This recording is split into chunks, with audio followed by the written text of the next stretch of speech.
Sa paparating na pagbabalik ni Cuadro alas General Casimero sa bakbakan sa ibabaw ng lona, ay marami ang excited na nag-aabang sa magiging performance ng nag-iisang angas ng Pinas. Makakalaban niya ang veteranong Hapon na si Ryu Akaho at gagawin ang bakbakan sa bansang Korea ngayong Disyembre 3. Marami ang nagsasabing easy fight lang ni Casimero itong si Akaho. Bagamat impresibo ang kartada nitong 39 wins with only 2 defeats, 26 via knockout, 2 tabla, ay wala pa daw itong nakalaban na talagang malakas. Naging Japanese Bantamweight Champion itong si Akaho at 2 beses na ding nakalaban sa world title fight pero natalo ito. Samantalang itong si Cuadro Alas daw ay subok na ang tibay, lakas at syempre ang angas. Dinadayo ang baluarte ng kalaban para makipagbasagan ng mukha at kunin isa-isa ang kanilang mga titulo. Naging 3 Division World Champion kaya talagang di basta-basta sa bakbakan. Lalong nalagay si Akaho sa pagiging dihado. At kung talpakan daw ang pag-uusapan ay paniguradong sureball na daw ang panalo ni Casimero. Lalong naging positibo ang mga tagahanga ni Casimero na talagang kawawa ang aabuti ni Akaho dahil sa 2 naitalang talo nito ay isa dito via second round KO. Nangyari ang pagkatalong ito ni Akaho noong Agosto 2015 noong dumayo si Akaho sa baluarte ng kalaban na si defending champion Panya Otok sa bansang Thailand para sa kanyang pangalawang tangkang pagkuha sa pandaigdigang titulo, ang WBO World Bantamweight title. Dito nalasap ni Ryu Akaho ang nakakatakot at nag-iisa niyang talo via KO. Sabay nating sulyapan ang labang Ryu Akaho kontra defending champion noon ng bansang Thailand na si Panya Otok.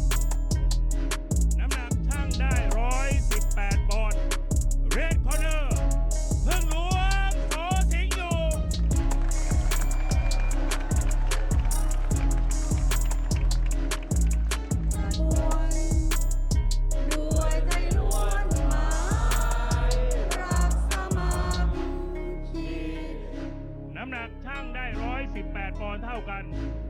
รูพอเนอร์เรียวอักกาโฮ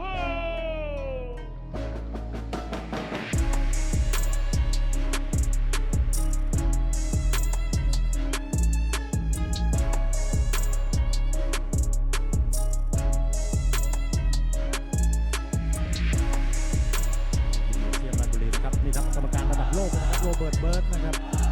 ผ่านกันอายุ 27 ปีนะครับเกิดที่จังหวัดอุทัยธานีแต่มาเติบโตแล้วก็ใช้ชีวิตซ้อมชกมวยอยู่ที่อำเภอบ้านโป่งจังหวัดราชบุรีนะครับผ่านการชกมวยอาชีพมาแล้ว50 ครั้งแพ้ 3 นะครับแล้วก็เป็นการน็อกเอาท์31 ครั้งนะครับชนะ 47 เคยเป็นแชมป์โลกรุ่นนี้มาแล้วนะครับในการเดินทางไปส่วนผู้ชกคุณสาชัยเชิญครับ เรียวกาโฮนะครับเรียวกาโฮนะครับจากโยโกฮาม่าฮิสตอรี่ยิมครับอายุ 29 นะครับเกิด2 กุมภาพันธ์ครับแล้วก็ชนะ 26 นะครับเสมอ 1 ครับเสมอ 2 นะครับแพ้ 1 แล้วก็เป็นแชมป์เมืองไทยนี่เป็นครั้งแรกที่มาแล้วก็ออกนอกบ้านครั้งที่ 2 เคยไปต่อยที่ฟิลิปปินส์มาแล้วก็ชนะครับต้องยึดนะครับเป็นคู่มวยที่พลาดไม่ได้นะครับห้ามกระพริบตาเด็ดขาดนะครับตำนานของวงการมวยของเรานะครับโปรโมเตอร์มหาชนนะครับคุณทรงชัยรัตนสุบรรณนี่แล้วก็โปรโมเตอร์หญิงยอดเยี่ยม5 ปีมาถามด้วยนะครับคุณปริยากรรัตนสุบรรณแล้วก็ในอดีตที่ผ่านมานะครับโปรโมเตอร์มหาชนคุณทรงชัยสร้างแชมป์โลกมาแล้วนะครับเป็น10ไม่ว่าจะเป็นสามารถแสนเมืองชัยพิชิตดาวรุ่งพิชิตน้อยหยกไทยยอดลงยอดพึ่งหลวงโอ้ยโอ้เอียงไม่เอียงครับหมัดหน้าพึ่งหลวงครับวันนี้โอ้โหเคยเจอโยตาซาโตะมาแล้วนะครับแล้วก็แพ้หมัดยับซาโตะครับทางด้านกาโฮนี่ครับแพ้ทางมวยยับดีกับเอ้าเลยครับกระพาชนเลยพลาดไม่ได้นะครับโอกาสนับตรงนี้พอกันนะครับคุณนนท์ครับยกแรกก็ตื่นเต้นเล้าใจเลยนะครับเพราะว่ามีเข็มขัดแชมป์โลกที่ว่างแมนเตอร์เวทองค์กรมวยโลกเป็นเดิมพันครับสถาบันใหญ่เจอรองตัว2ครับทางด้านสุวรรณทรงชัยจัดให้นะครับประมูลคนไหนครับคุณทรงชัยรัตนสุบรรณแล้วก็มวยคู่นี้ถูกคู่ด้วยนะครับอย่ากันพึ่งตาเด็ดขาดนะครับใครพลาดนี่ใครหางใครลงด้วยนะครับอ้าวพุ่งเข้ามาแล้วครับรู้สึกไฟนี้ในเรียวกาโฮนี่ศีรษะนี่ครับโดนเตือนนะครับกับการโรเบิร์ตเบิร์ตครับจัดเต็มนะครับจากโยโกฮาม่าใช่โยโกฮาม่านี่จะได้กินนะครับขอบคุณครับบนจากสยามกีฬามวยโลกและสยามพิต้า10เดือนวันนี้ต้องขอบคุณนะครับฝ่ายข่าวกีฬาของดีนิวนะครับคุณประภาศรีดวงนัทด้วยครับท่านดรครับก็2 ปี 5 เดือน 4 วันนะครับหลังที่ผู้หญิงได้แชมป์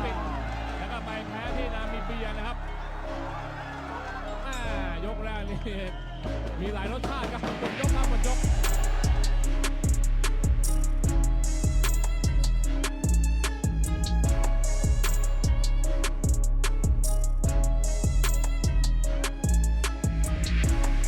ต้องยอมรับมาลุ้นกันเต็มๆเลยทีเดียว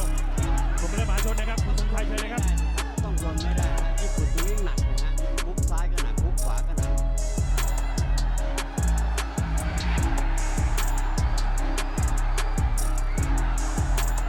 เด็กไทยพึ่งหลวงฮะขอสิงอยู่รอจะอยู่ในประเทศไทย หรือจะไปอยู่ที่ประเทศญี่ปุ่น ตื่นเต้นหน่อยนะครับรู้สึกนะฮะกราบขอบคุณนะพี่น้องแฟนมวยครับ วันนี้วันสำคัญอีกวันหนึ่งเป็นไฟท์ที่ 20 ระหว่าง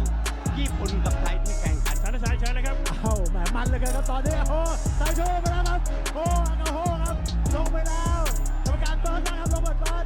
โอ้โหอาจจะจบเร็วครับ โอ้โห จบเร็วหรือเปล่าแชมป์โลกเราได้แชมป์โลกอีกแล้วครับพึ่งหัวสองสิงอยู่กลับมาเป็นแชมป์โลกอีกครั้งครับโอ้โหรวดเร็วมาก เหลื ค อ รับ เชื่อจริงๆครับ โอ้ โอ้ โห โหเหลือเชื่อครับ โดนอย่างง่ายดายเลยครับ สลบไปเลยครับ อากาโฮ โอ้โห โอ้โหรวดเร็วครับเจ้าบอมเดี๋ยวพักก่อนนะครับ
Hi guys, this is Mark Magnifico Magsayo. You are watching Channel Manoy.